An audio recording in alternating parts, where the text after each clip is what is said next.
은혜와 사랑이 많으신 하나님, 감사를 드립니다. 저희를 구원하여 주시고 또한 주님의 말씀으로 저희들을 양육하여 주심을 진정 감사를 드립니다. 오늘 저희들 하나님의 말씀 앞에 나왔습니다. 오늘 허락하신 말씀을 통해서 또 주님의 뜻을 알아보고자 합니다. 또한 그 뜻대로 살아감으로 저희들을 통해서 하나님의 뜻이 온전히 이루어질 수 있기를 간절히 기도드립니다. 코로나 사태가 이제 많이 해제되었기 때문에 또 저희들이 신앙생활을 올바로 할 수 있는 또한 기회가 허락되었습니다.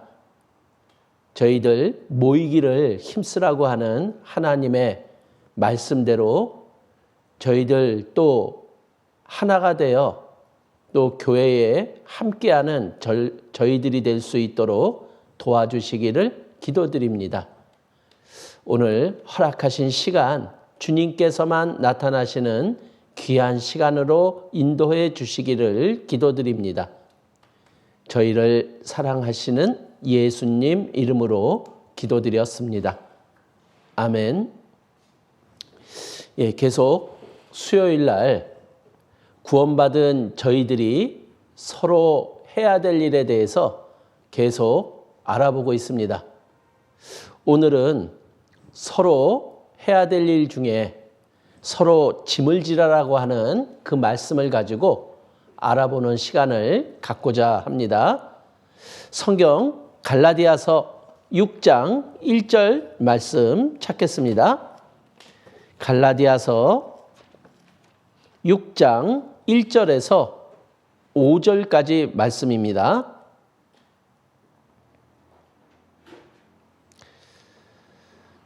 형제들아, 사람이 만일 무슨 범죄한 일이 드러나거든 신령한 너희는 온유한 심령으로 그러한 자를 바로잡고 내 자신을 돌아보아 너도 시험을 받을까 두려워하라. 너희가 짐을 서로 지라. 그리하여 그리스도의 법을 성취하라. 만일 누가 아무것도 되지 못하고 된 줄로 생각하면 스스로 속임이니라. 각각 자기의 일을 살피라. 그리하면 자랑할 것이 자기에게만 있고 남에게는 있지 아니하리니 각각 자기의 짐을 질 것임이니라. 여기 2절에 보면 너희가 짐을 서로 지라 이렇게 말씀하고 있습니다. 그래서 오늘 갈라디아서 6장 1절에서 5절까지에 있는 말씀을 가지고 우리가 짐을 서로 지라라고 하는 하나님의 말씀을 그 뜻을 알아보는 시간을 갖도록 하겠습니다. 자, 이 갈라디아서 6장의 배경이 되는 말씀은 바로 앞에 있는 갈라디아서 5장의 말씀이에요. 근데 갈라디아서 5장에는 어떤 말씀이 있느냐? 자, 너희는 성령을 조차 행하라 이렇게 말씀하셔요. 자, 우리가 구원을 받으면 우리 안에 성령이 함께 하십니다. 그리고 우리 안에는 또 육체의 소욕도 함께 있어요. 그래서 우리 안에서 성령과 육체의 소욕이 싸움을 합니다. 그런데 이 육체의 소욕은 성령을 거스려요. 그리고 성령의 소욕은 육체를 거스려요. 그러니까 싸움이 일어나는 겁니다. 그래서 서로가 원하는 것을 하지 못하도록 하는 거예요. 그런데 결론적으로 이야기를 하면 우리 안에서 육체의 소욕대로 살아갈 것이 아니라 성령을 좇아 살아가는 우리가 되어야 될 것을 이야기하는 거예요. 자, 그런데 이 성령을 좇아서 우리가 살아가면 어떤 결과가 나오느냐? 바로 우리 안에 사랑이 있고 희락이 있고 화평이 있고 오래 참음이 있고 자비가 있고 양선이 있고 충성이 있고 온유가 있고 절제가 있게 된다라고 말을 합니다. 그래서 지금 요 말씀 읽어드린 게 뭐냐면은 성령의 9가지 열매라고 이야기를 하는 거예요.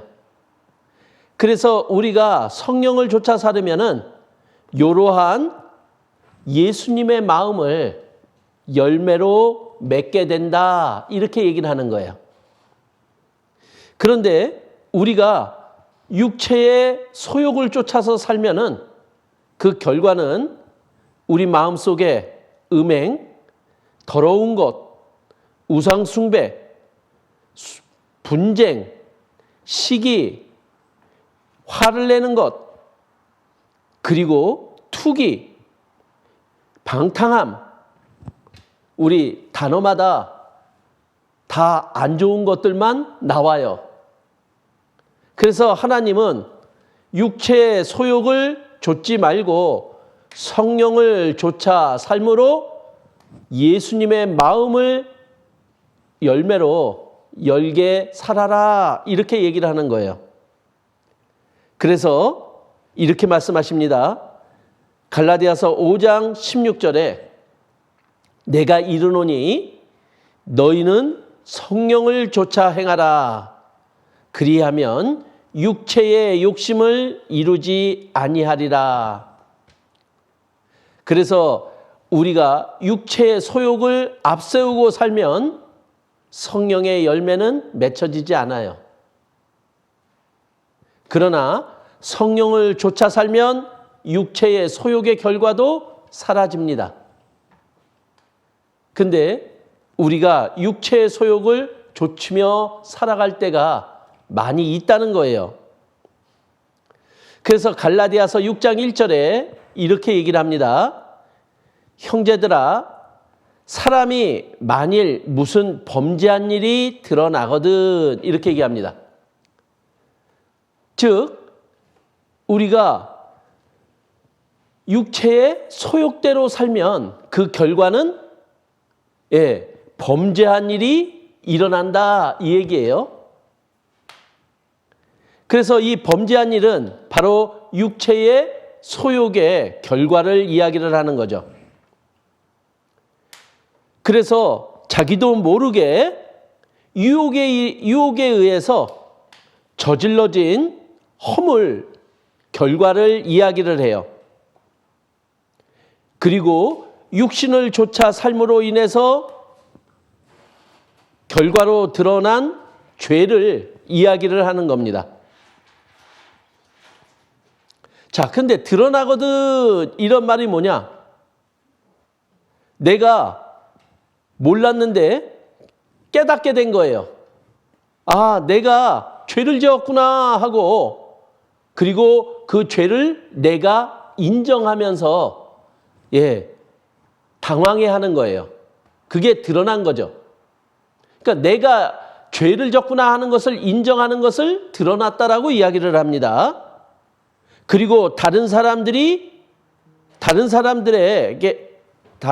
의해서 내가 죄를 졌다라는 것이 알려지는 것, 이것을 드러났다라고 이야기를 하는 거예요. 자, 그러면은 그 범죄한 일이 드러나면 어떻게 해야 될까요? 그런데 우리가 어떻게 해야 될지를 말씀은 이렇게 우리에게 가르쳐 줍니다. 신령한 너희는 온유한 심령으로 그러한 자를 바로잡고 내 자신을 돌아보아 너도 시험을 받을까 두려워하라. 자, 이 갈라디아서는 사도 바울의 말씀이죠. 자, 다른 사람의 범죄한 일이 드러나면 어떻게 해야 되느냐? 원칙을 두 가지로 우리들에게 제시하고 있는 거예요. 자, 어떻게 해야 돼요? 바로 잡아줘야 된다. 이게 원칙이에요. 그리고 시험을 받을까 두려워하라. 시험 받지 않도록 하라. 이게 원칙인 거예요. 그래서 바울이 제시한 두 가지 원칙은 뭐냐? 온유한 심령으로 상대방을 바로잡아줘라. 이게 첫 번째고요. 그 다음에 두 번째는 그것을 보고 자기 자신을 살펴라. 이게 두 번째예요. 자, 그래서 첫 번째 보면 신령한 너희는 온유한 심령으로 그러한 자를 바로 잡고, 즉 우리에게 이야기를 하는데 신령한 너희는, 이 신령한은 바로 성령을 받은, 구원을 받은 그 성도들을 가리키는 거죠. 우리가 구원을 받았다면 어떻게 해야 되느냐? 바로 범죄자에 대해서 바로 잡아줘야 된다. 이것이 사도 바울이 우리에게 가르쳐 주는 거예요. 자, 무관심해도 안 되겠죠? 그냥 놔둬도 안 돼요. 우리가 구원받은 형제자매라면 서로에게 그것을, 범죄한 일이 드러나면 그것을 바로 잡아줘야 될 것을 이야기하는 거예요. 바로 잡으려면 때로는 충고도 필요합니다. 그리고 때로는 책망도 필요한 거예요. 그래서 우리 그 범죄한 사실이 드러나면 그것을 바로 잡아주는데, 이런 순서로 잡아줘라 하고 성경은 그것을 우리에게 알려주고 있어요. 그 말씀이 마태복음 18장 15절에서 17절까지의 말씀에 나와 있어요. 자, 어떤 순서로 가는지 한번 알아보겠습니다. 내 형제가 죄를 범하거든 가서 너와 그 사람과만, 그러니까 다른 사람한테 알리지 말고 나하고 그 사람과만 상대하여서 권고하라.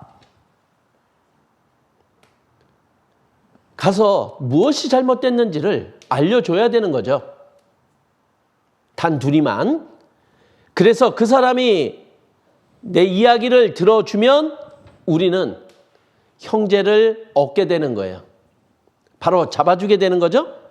근데 만일에 그 사람이 듣지 않는 일이 있을 수 있잖아요. 권면을 해줬는데도 그 말을 들어지질 않아요. 그러면 어떻게 하느냐? 한두 사람을 더 데리고 가요.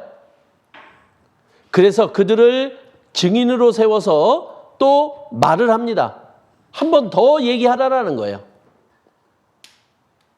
그런데도 듣지 않아요. 그러면 그 다음에 어떻게 해야 되느냐? 교회에 말을 해야 돼요. 그래서 교회에 말도 듣지 않거든 그 다음에는 이방인과 세리와 같이 여겨라. 교제를 끊어라. 이렇게 이야기를 하고 있는 거예요. 이게 죄를 범하거든 범죄한 형제에게 어떤 순서로 이야기를 해야 될지를 성경은 이렇게 알려줍니다. 자, 우리는 범죄한 일이 드러난 형제 자매들에게 우리는 권면을 해야 돼요. 권면이 뭐냐면은 알아듣도록 권하고 격려해 줘야 돼요. 그리고 힘쓰게 해야 돼요. 그래서 힘써서 알아듣도록 해서 고쳐지도록 권하는 거죠. 그래서 우리가 권면을 하는 목적이 있습니다. 히브리서 3장 13절에는 이렇게 말씀하고 있어요. 매일 피차 권면하라. 이렇게 얘기를 하는 거예요. 그러니까 매일 권할 것이 있으면은 알아듣도록 권하고 격려하고 힘쓰게 해라. 이렇게 하는 거예요. 왜? 너희 중에 누구든지 죄의 유혹으로 강팍해됨을 면하게 하려고. 그러니까 우리가 권면하지 않으면은 죄의 유혹을 받아서 마음이 삐뚤어지는 일이 벌어지는 거예요. 그러니까 우리는 형제 자매들끼리 권면하는 일을 해야 될 것을 말씀하고 있습니다. 근데 권면하는 게 쉽지가 않아요. 왜냐하면은 상대방의 잘못을 들춰내서 그것을 고치도록 말해주는 거니까요. 그래서 우리가 권면을 잘 해야 돼요. 그래서 우리가 어떤 마음으로 권면해야 되는지를 또 우리들에게 알려주고 있어요. 데살로니가전서 2장 11절에는 이렇게 얘기합니다. 자, 권면하는데 어떻게 권면을 하느냐? 아비가 자기 자녀에게 하듯 권면하라. 이렇게 기록이 되어 있어요. 자, 아버지가 자기 자식한테 어떻게 권면합니까? 그냥 감정대로? 매를 들고? 아니죠? 예, 부모는 자녀에게 권면하듯 하라 이 말은 뭐냐? 사랑으로 권면하라 이 얘기거든요. 그래서 우리가 누구한테 권면을 할 때는 항상 기도하며 하나님의 마음으로 기도할 수 있도록 그 형제자매를 사랑하는 마음으로 권면해 줄 것을 이야기하고 있는 거예요. 판단과 비판하고는 다른 이야기입니다. 자, 그리고 또 우리가 어떤 마음으로 권면하는 게 맞느냐? 예, 빌립보서 2장 3절에 보면 여기에 겸손한 마음으로 이렇게 얘기를 합니다. 우리가 권면을 할 때는 겸손한 마음으로 권면을 할 것을 이야기를 해요. 다툼이나 허영으로 하지 말라라고 이야기를 합니다. 그리고 자기보다 남을 더 낮게 여기는 겸손한 마음으로 권면해 줄 것을 당부하고 있는 거예요. 우리가 더 높이 있는 것처럼 내가 너보다 더 나은 입장에서 이야기하는 것처럼 이야기를 하면 상대방이 그 권면을 잘 받아들이려고 하지를 않아요. 그래서 더 낮은 마음으로 겸손한 마음으로 권면해 줄 것을 당부하고 있는 겁니다. 자, 그리고 갈라디아서 6장 1절에도 구체적으로 이야기를 하죠. 예, 온유한 심령으로 권면해야 될 것을 말씀하고 있는 거예요. 온유한 마음으로요. 자, 온유한 마음은 어떤 마음입니까? 내 자신을 통제할 수 있는 성격을 온유라고 얘기를 해요. 그러니까 감정이 들어가면 안 돼요. 예, 차분하게 나를 다스리는 그 마음으로 권면을 할 것을 이야기를 하고 있는 거예요. 그래서 성경에 온유하다고 비유된 인물이 두 사람이 나와요. 바로 예수님과 모세예요. 그래서 예수님은 나는 마음이 온유하고 겸손하니 이렇게 얘기를 합니다. 그러니까 우리가 권면을 할 때 예수님의 마음으로 권면을 할 것을 얘기하는 거죠. 예, 다툼이나 허영이 아니고 나를 통제할 수 있는 그 마음으로 권면을 해주는 거예요. 그리고 모세처럼요. 자, 그래서 또 성경에 구체적인 권면의 내용을 데살로니가전서 5장 14절에 기록해 놨어요. 그래서 우리가 누구에게 권면을 해야 되느냐? 규모 없는 자들. 요 규모 없는 자들은 누구냐면은 바로 무질서한 자들, 불순종하는 자들을 규모 없는 자라고 말을 합니다. 그래서 이 규모 없는 자들에게는 권계를 하래요. 이 권계가 뭐냐면은 타일러서 훈계하는 거예요.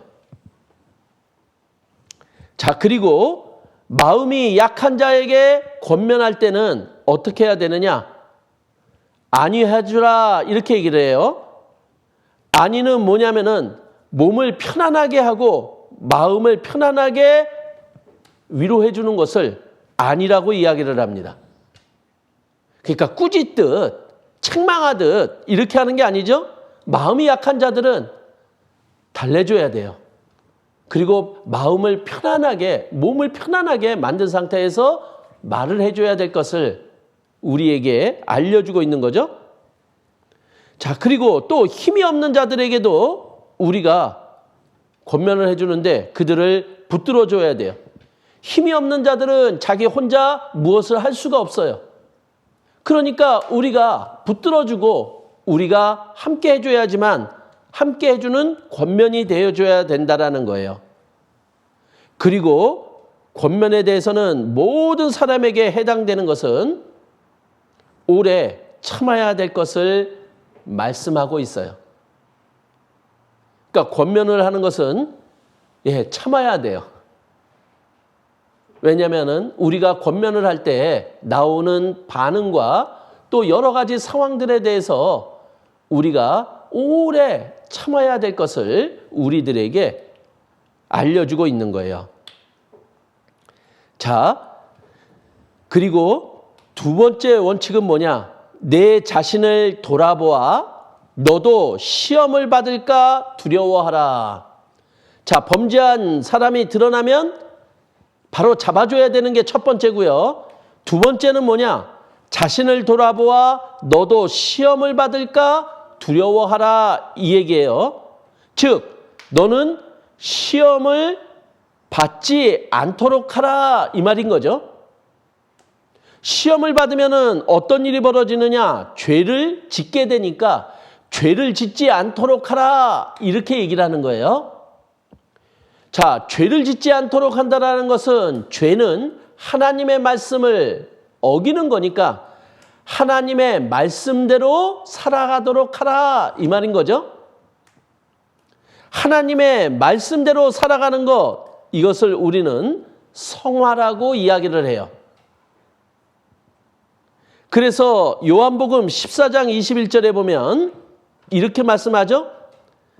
나의 계명을 가지고 지키는 자라야 나를 사랑하는 자니 나를 사랑하는 자는 내 아버지께 사랑을 받을 것이요 나도 그를 사랑하여 그에게 나를 나타내리라. 하나님의 말씀을 가지고 지키는 자에게 하나님을 나타내신다. 이게 성화잖아요. 자, 우리는 하나님의 말씀을 지키는 마음이 어떤 마음이냐? 하나님을 사랑하기 때문에 하나님의 말씀대로 살아가고 싶은 거예요. 그러면은 나를 통해서 하나님이 나타난다라는 거예요. 즉, 우리는 범죄한 사람들을 보고 우리는 더 하나님의 말씀대로 살아감으로 하나님을 나타내는 자가 되어야 된다. 그것을 우리들에게 알려주고 있는 거예요. 그래서 이 성화라고 하는 것은 아주 중요하죠. 왜냐하면 우리가 하나님을 나타내는 것, 그게 바로 하나님께 영광을 돌리는 거거든요. 그리고 우리가 하나님을 나타내잖아요. 그것이 하나님을 증거하는 거예요. 그리고 우리가 하나님을 나타내는 것은 바로 그들에게 복음을 전하기 위한 거라는 거예요. 자, 우리도 구원받기 전에 잘못된 믿음을 갖고 있고 교회를 다니는 사람들을 보고 이렇게 얘기했잖아요. 저렇게 믿을 바에는 나는 하나님을 안 믿겠다. 그 사람 때문에 하나님을 믿는 것을 포기하는 일들이 벌어진다는 거예요. 내가 하나님 앞에 올바로 살지 않으면은 나를 보고 하나님을 믿고 그리고 복음을 듣는 것을 포기하게 돼요. 그래서 우리가 하나님의 말씀대로 살아가는 것, 이것은 너무나 중요한 거다라는 겁니다. 자, 우리가 죄를 범하면요, 어떤 일이 벌어지느냐? 바로 하나님과 교제가 끊어지는 일이 벌어지는 거예요. 하나님과 교제가 되지 않는다. 하나님의 말씀이 들어오지 않는다. 하나님께 기도가 되지 않는다. 그러니까 하나님하고의 이 관계가 더 유지되지를 못하고 있는 거예요. 그러니까 그럴 때는 어떻게 해야 되느냐? 요한일서 1장 9절에 이렇게 얘기하죠. 그러면은 빨리 우리 죄를 자백해라. 그러면은 저는 미쁘시고 의로우사 우리 죄를 사하시며 모든 불의에서 우리를 깨끗게 하실 것이다. 우리가 그 죄를 하나님께 자백하면 하나님과의 교제를 다시 이어주시고 기회를 주신다. 이렇게 말씀하고 있잖아요. 그리고 우리가 죄를 범하면요, 하나님이 주시는 기쁨과 평강을 잃어버릴 수 있다는 거예요. 왜냐? 우리가 죄를 범하면 하나님은 반드시 우리에게 징계를 허락하시기 때문에요. 그 징계가 우리에게 오면 기쁨도 이뤄지고 평강도 이뤄지는 거예요. 자, 우리가 죄를 짓게 되면 또 하나님의 영광이 가려지는 일이 생긴다라는 거예요. 왜 하나님을 믿는다는 사람이 저러냐고. 그래서 하나님의 영광이 가려져요. 그리고 우리가 죄를 범하면 더 큰 죄에 빠지기 쉽다라는 거예요. 그러니까 죄는 한 번 지음으로 인해서 그 죄가 더욱 많아지고 커질 수 있음을 우리들에게 경고하고 있는 거예요. 그러니까 하나님은 하나님의 뜻이 너희의 거룩함이다. 이렇게 우리에게 알려주고 있는 거예요. 그래서 우리가 죄 속에 있지 말고 죄가 있다면 죄를 자백하고 하나님께 돌아와야 되고 우리가 죄를 짓는 것보다 하나님 앞에 하나님의 뜻을 올바로 행하는 자가 되어야 될 것을 우리들에게 당부하고 있는 거예요. 그래서 내가 거룩하니 너희도 거룩할지어다 하고 우리에게 그 거룩함을 요구하고 있는 거죠. 그래서 구체적으로 거룩함을 이루는 방법도 시편 1편을 통해서 알려주고 있는 거예요. 시편 1편 1절에 이렇게 말씀하고 있죠. 자, 복 있는 사람은, 구원받은 사람은 어떻게 해야 되느냐? 악인의 꾀를 좇지 말아야 된다. 죄인의 길에 서지 말아야 된다. 오만한 자의 자리에 앉지 말아야 된다. 즉, 구원받은 사람이 있어야 될 곳, 있어서는 안 될 곳, 그것을 구별하는 것이 우리가 거룩해지는 방법이다. 이렇게 얘기를 하는 거예요. 자신을 믿으면 안 됩니다. 나는 괜찮아. 나는 죄를 안 지을 수 있어. 아니요. 피하는 게 제일 좋은 방법이에요. 그래서 하나님도 우리를 구원해 주시고 구별시켜 주신 거죠. 세상과는 구별된 무리로 우리를 교회 가운데에 허락하신 거예요. 그리고 거기다가 하나를 더해야 돼요. 그게 바로 뭐냐? 여호와의 율법을 즐거워하여 그 율법을 주야로 묵상하는 자로다. 내가 하나님의 말씀을 사모해서 그 말씀을 내 것으로 만드는 거예요. 나의 삶 속에 말씀을 적용시켜 나가는 거예요. 그러면은 우리는 거룩한 삶을 살 수 있노라고 하나님이 알려주고 있는 겁니다. 자, 그래서 이제 갈라디아서 6장 2절에 사도 바울은 이렇게 얘기합니다. 너희가 짐을 서로 지라. 그리하여 그리스도의 법을 성취하라. 구체적으로 우리가 어떻게 해야 될 것을 사도 바울은 알려주고 있는 거예요.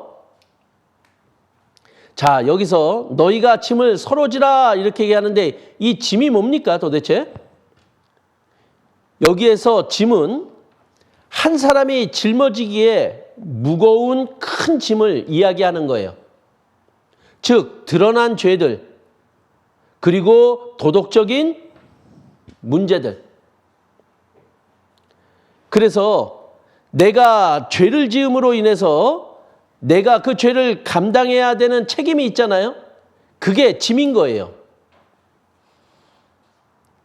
그리고 우리가 구원받고 살아가는 삶 속에서 또 시험이나 또 어떠한 좌절들을 겪게 되는데 그것들이 우리의 짐이 되는 거죠. 또 세상에 우리로 하여금 죄를 짓도록 유혹하고 우리의 영적인 올바른 길을 나가는 것을 방해하는 어떠한 힘, 이것이 또한 우리의 짐인 거예요. 그것을 우리는 서로 지라고 말씀을 하고 있는 거죠. 그래서 서로 지라 이 말은 뭐냐? 자, 드러난 죄들이 있습니다. 그리고 약점들이 있습니다. 이것을 우리가 서로 이해하고 동정하고 용서하라. 이것이 서로 지는 거예요.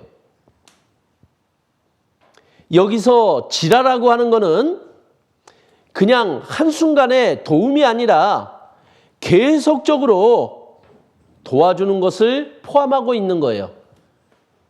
그러니까 한 번 이해하고 한 번 동정하고 한 번 용서하는 게 아니라 그것이 계속 서로가 서로에게 계속 진행되어야 될 것을 우리에게 요구하고 있는 거예요. 그래서 그리스도의 법을 성취하라 이렇게 얘기하죠. 즉 서로 짐을 지는 것이 그리스도의 법을 이루는 것이다 이렇게 말씀하고 있는 거예요. 그리스도의 법이 무엇입니까? 그리스도의 법은 사랑의 법이에요. 그래서 형제 자매가 죄를 짓게 되면 그것을 바로잡아주는 것으로 표현하는 게 그게 그리스도의 법인 거예요. 그리고 그것을 온유함으로 잡아주는 것, 그것을 그리스도의 법이라고 지금 얘기를 하고 있는 거죠. 그리고 우리 모두는 상대방만 그렇게 지금 드러난 것뿐이지 나도 그러한 죄를 언제든지 지을 수 있는 자임을 인정하며 나아가는 거예요. 그게 하나님 앞에 겸손의 마음인 거예요. 그래서 그리스도의 법은요, 서로 사랑하라라는 바로 새 계명을 가리키는 거예요. 자, 우리가 구원받은 성도들끼리 서로 사랑하려고 하는데 장애물이 있어요. 무엇이 장애물입니까? 상대방의 결점, 약점, 이런 것들이죠. 구원받았지만 구원받은 형제자매들에게는 어떤 문제가 있다라는 거예요. 그것이 사랑하는데 장애물이 되기도 하다라는 거예요. 그런데 우리가 사랑하려면은 그런 결점과 실수와 부족에 대해서 먼저 용서하고 그리고 포용하는 마음이 먼저 선행되어야 될 것을 우리들에게 알려주고 있는 거예요. 그래서 그것이 서로 짐을 지는 거다라고 말씀을 하고 있는 거고, 우리가 그렇게 짐을 지는 것이 서로 사랑하는 것이고, 그래서 하나님의 새로운 계명을 이룰 수 있는 것이다, 이렇게 말하고 있는 거예요. 우리는 서로 짐을 져야 될 자들이라는 거죠. 여기 이솝 우화를 한편 소개합니다. 말과 당나귀에 대한 이야기예요. 당나귀가 많이 힘들어하죠? 어떤 사람에게 말과 당나귀가 있었습니다. 하루는 길을 가면서 당나귀가 말에게 말을 했어요. 내가 살기를 바란다면 제발 내 짐을 조금만 져줄래? 근데 말은 이 당나귀의 말을 듣지 않았어요. 그래서 결국 당나귀는 과로로 쓰러져 죽게 됐던 거예요. 그랬더니 주인이 당나귀가 지고 있던 많은 짐들을 말에게 다 지우게 했던 거예요. 그리고 당나귀 가죽까지 얹혀놓은 거죠. 자, 우리가 조금만 같이 져줬으면 됐는데, 왜냐하면 우리는 같은 짐을 지고 나아가는 자들이거든요. 그래서 누군가 힘들어하고 어려워한다면은 그것을 서로 져주면 함께 갈 수 있어요. 그런데 우리가 그것을 나 몰라라 하고 그것을 져주지 않는다면 그 상대방의 모든 짐들이 나의 짐이 될 수 있다는 것을 이 우화는 우리들에게 교훈해주고 있는 거잖아요. 6장 3절, 우리가 서로 짐을 져야 되는 이유를 6장 3절은 이렇게 얘기를 합니다. 만일 누가 아무것도 되지 못하고 된 줄로 생각하면 스스로 속임이니라. 자, 만일 누가, 자, 우리는 각자가 어떤 존재이냐라는 거예요. 우리가 다른 형제자매의 힘들어하는 짐을 같이 져주지 못할 그런 존재가 아니라는 거예요. 그리고 형제자매들의 드러난 짐들이, 드러난 죄가 있잖아요. 그 실수나 범죄에 대해서 이해를 못하거나 용서하지 못할 정도로 그렇게 대단한 존재는 아니라는 거예요. 우리는 같은 입장이에요. 그래서 똑같이 우리가 부족하다면은 우리도 언젠가는 저런 죄를 지을 수 있는 거예요. 그런데 그때 내가 그 사람의 짐을 져줄 수 있다면요. 그러면 그 사람은 그 죄로부터 다시 일어날 수 있는 거예요. 그리고 내가 혹시 그러한 죄를 짓게 될 때 또 누군가가 나의 짐을 져줌으로 인해서 내가 다시 일어설 수 있게 되잖아요. 그래서 아무것도 되지 못하고 된 줄로 생각하면 스스로 속이는 거다, 이렇게 얘기를 하는 거예요. 자, 우리는 된 자들이 아닌 거예요. 우리가 온전한 사랑을 하고 있는 자들이냐라는 거예요. 우리는 그렇게 온전한 사랑을 할 수 있는 자들이 못 돼요. 우리의 마음이. 우리가 서로 힘들어하고 그리고 죄를 짓는 형제자매들을 도와주지 못하고 있다면은 우리는 사랑의 법을 지키고 있지 못하는 자들인 거예요. 근데 마치 나는 그 하나님의 법을 지키는 것처럼 착각하고 있다라고 말을 하고 있는 거죠. 우리는 그러한 마음이라면은 그것을 하나님은 교만한 마음이다 이렇게 얘기를 하고 있는 거죠. 그리고 자기 유익만을 구하며 나가는 자라고 말을 하고 있는 거예요. 그것은 하나님 앞에 합당하지 못한 상태임을 우리들에게 알려주고 있는 겁니다. 그래서 그 영적 교만에 빠져있는 사람에게 지금 말한 말이라면 6장 3절은 이제 6장 4절에 이렇게 얘기합니다. 모든 사람들에게 각각 자기 일을 살피라. 그리하면 자랑할 것이 자기에게만 있고 남에게는 있지 아니하리라. 자, 각각 자기 일을 살피라고 말씀합니다. 자, 우리는 스스로 자기 일을 좀 돌아보라라는 거예요. 근데 자꾸만 우리는 자기 일을 돌아봐야 되는데 다른 사람의 잘못과 비교해서 자기의 행위를 보는 거예요. 그것이 올바르지 않다라는 거죠.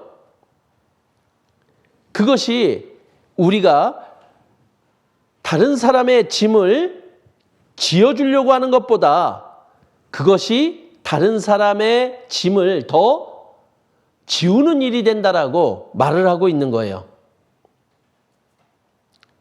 그래서 우리는 자기 일을 돌아봐야 되는데 다른 사람의 잘못을 통해서 나를 보는 것, 이거는 잘못된 거다. 이렇게 얘기를 하고 있는 거죠.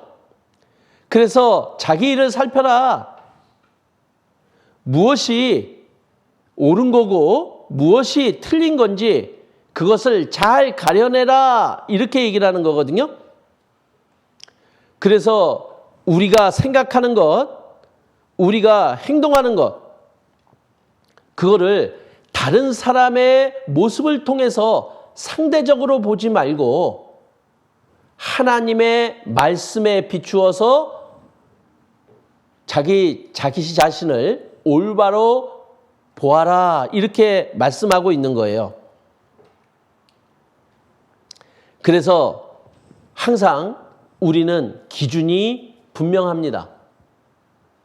우리는 다른 사람의 모습이 기준이 아니라 하나님의 말씀이 우리의 기준인 거예요. 그래서 요한복음 17장 17절도 말씀하죠. 아버지의 말씀은 진리니이다. 우리가 말씀을 가지고 우리 자신을 돌아봐야 돼요. 우리는 계속해서 살아가면서 선택을 합니다. 그런데 그 선택의 기준이 뭐냐? 시편 119편 173절은 이렇게 말을 하고 있는 거예요. 내가 주의 법도를 택하였사오니 주의 손이 항상 나의 도움이 되게 하소서. 우리의 선택의 기준, 바로 주의 법도라고 이야기를 합니다. 바로 하나님의 말씀이죠. 하나님의 말씀을 가지고 우리가 선택을 하게 되면 하나님의 손이 나의 도움이 되신다. 이렇게 말씀하고 있는 거예요. 그러니까 우리는 항상 하나님의 도움을 받을 수 있는 자죠. 하나님의 도움을 받으려면 우리는 하나님의 말씀에 따라서 선택해야 될 것을 우리들에게 알려주고 있는 거예요. 그리하면 자랑할 것이 자기에게 있어도 남에게 있지 아니하리니. 자, 우리는 상대방의 실수나 이것에 통해서 나를 자랑하는 게 아니라는 거죠. 우리의 삶은 하나님을 통해서 자랑해야 됩니다. 그래서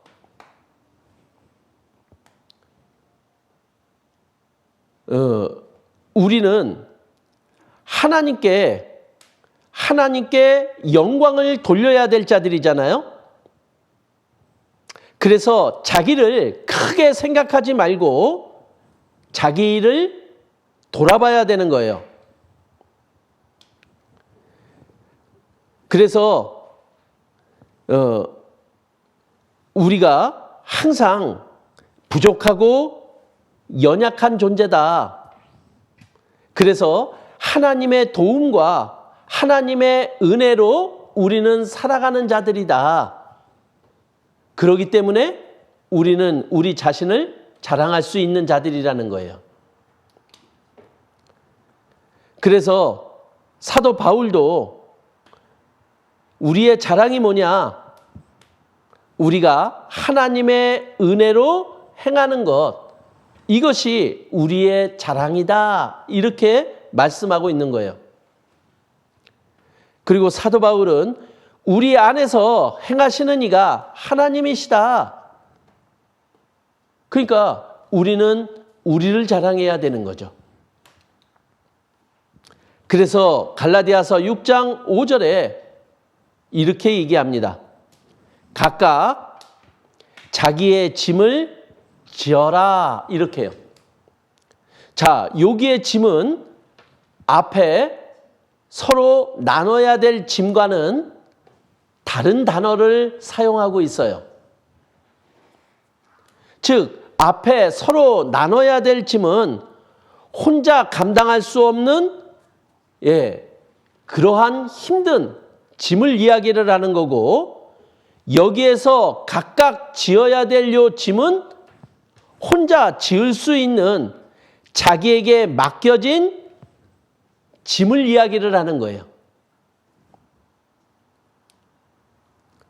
그래서 요 각각 지어야 될 짐은 이 짐 한 꾸러미를 이야기를 하는 겁니다. 그리고 하나님이 각각의 성도에게 맡기신 거죠. 그래서 하나님은 우리에게 직분도 주셨잖아요. 그래서 직분이 여러 가지다. 그럼 그 직분을 우리는 감당해야 되는 거예요, 각자가. 그리고 책임도 져야 되는 거예요. 자, 우리가 구원받고 살아가는 것은 예수님을 쫓아가는 거죠. 근데 그 쫓아갈 때 어떻게 해야 되느냐? 자기 십자가를 지고 좇을 것을 말씀하고 있거든요. 이거는 자기 십자가는 자기가 감당해야 될 짐인 거예요. 그래서 그것을 져라 이렇게 얘기를 하고 있거든요. 감당하라고요. 그것은 우리 각자가 져야 될 책임이라고 말씀하고 있는 거예요. 자, 이소부화를 또 하나를 제시합니다. 요거는 당나귀와 소금 장수입니다. 자, 요 당나귀에게 소금 장수가 소금을 당나귀 등에다가 지웠어요. 그리고 개울을 건너가는데 그만 발을 헛디뎌서 당나귀가 물에 빠지고 맙니다. 그랬더니 어떤 일이 벌어집니까? 지고 있던 소금이 물속에서 녹아버렸어요. 그래서 다시 올라왔더니 짐이 가벼워진 거예요. 그랬더니 이 당나귀가 물가 근처로만 가면 물속으로 빠져버리네요. 그래서 당나귀를 데리고 갈 때마다 소금 장수는 소금이 당나귀가 물에 빠짐으로 인해서 소금이 녹는 손해를 보게 되는 거예요. 그래서 이제 주인이 소금 대신 솜이 들어있는 짐을 지우게 하고 개울가를 건너가게 된 거예요. 그랬더니 이 당나귀가 또 물속에 빠졌습니다. 근데 웬걸요? 가벼워야 할 그 짐이 너무나 무거워진 거예요. 왜냐하면 솜에 물이 젖어들었기 때문에요. 자, 자기가 마땅히 져야 될 짐을 지지 않으려고 한다면은 더 큰 화를 당하게 될 수 있다는 것을 우화를 통해서 알려주잖아요.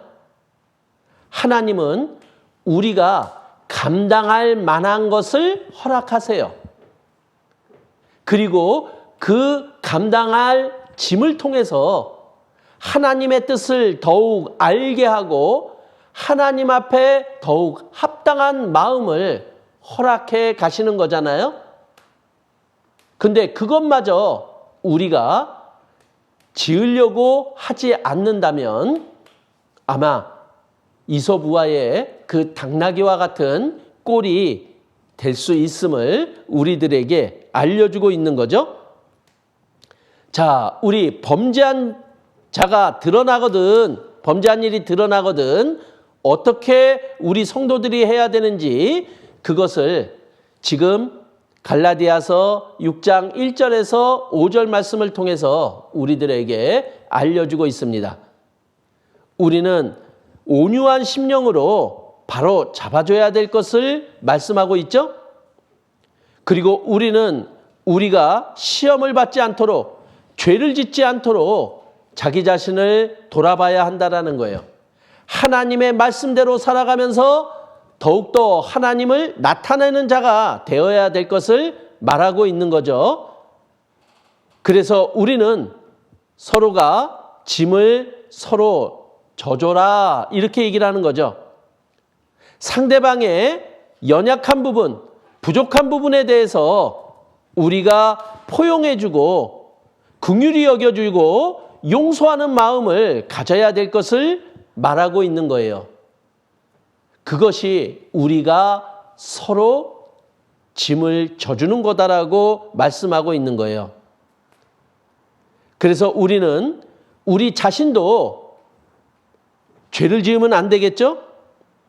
그리고 다른 사람도 죄를 짓지 않도록 도와줘야 될 것을 말하고 있는 거예요. 그리고 죄를 졌다면 그 죄에서 일어날 수 있도록 도와줘야 될 것을 말하고 있는 거죠. 우리가 구원받은 성도가 서로 같이 하나님 앞에서 올바른 삶을 살아갈 것을 말하고 있는 거예요. 서로 짐을 지라고 한 그것의 본을 보여주신 분이 바로 예수님이셨잖아요. 자, 우리에게는 그 죄의 짐이 너무나 무거웠었잖아요. 그런데 예수님이 우리를 찾아오셨어요. 그리고 우리의 짐을 예수님이 대신 져주셨잖아요. 그래서 우리는 이제 죄짐을 벗은 자예요. 그렇다면 이제 우리는 예수님을 본받아서 그 짐들을 져줘야 될 자들이라는 거예요. 그래서 구원받지 못한 자들에게는 그 죄짐을 벗을 수 있도록 예수님께로 인도하고 구원받은 형제자매들이 죄를 짓게 된다면은 우리가 그것을 이해하고 긍휼히 여기면서 용서하는 마음으로 다시 세워줘야 될 것을 우리들에게 말씀하고 있는 거죠. 그것이 구원받은 우리들이 해야 될 일임을 알려주고 있는 겁니다. 그래서 마태복음 11장 28절에서 30절에 이렇게 말씀하십니다. 예수님이 수고하고 무거운 짐진 자들아 다 내게로 오라. 내가 너희를 쉬게 하리라. 나는 마음이 온유하고 겸손하니 나의 멍에를 메고 내게 배우라. 그러면 너희 마음이 쉼을 얻으리니 이는 내 멍에는 쉽고 내 짐은 가벼움이라 하시니라. 예수님이 하신 일을, 그 마음을 우리가 본받아서 이제 형제자매들의 짐을 서로 져주는 우리가 될 수 있음을 알려주시고 그 예수님의 마음으로 져주라고 우리들에게 당부하고 있는 겁니다. 그래서 오늘 우리들에게 사도 바울을 통해서 당부하신 말씀, 서로 짐을 지라. 구원받은 우리 형제자매님들이 서로 해야 될 일임을 또한 말씀으로 알려주셨습니다. 예, 기도로서 마치겠습니다. 은혜와 사랑이 많으신 하나님, 우리 범죄한 일이 드러날 때 우리가 마땅히 어떠한 마음으로 어떻게 행해야 될지를 오늘 또 말씀으로 알려주셨습니다. 우리는 바로 잡아줘야 되고 우리는 그러한 죄를 짓지 않도록 자신을 살피는 자가 되어야 될 것을 말씀하고 있습니다. 그래서 우리 구원받은 형제자매가 서로 그 짐을 짐으로 그 약함과 실수들을 이해하고 그리고 포용하며 용서하는 마음을 베풀기를 바라시는 주님, 그 마음으로 서로 사랑하라라고 하는 그리스도의 법을 성취해 나가는 저희들이 될 수 있도록 하나님께서 저희들의 마음 붙잡아 주시고 인도하여 주시기를 기도드립니다. 그래서 더욱 사랑으로 하나가 되어 주님의 뜻을 이루어가는 저희들이 될 수 있도록 하나님께서 도와주시기를 간절히 기도드립니다. 저희를 사랑하는 예수님 이름으로 기도드렸습니다. 아멘.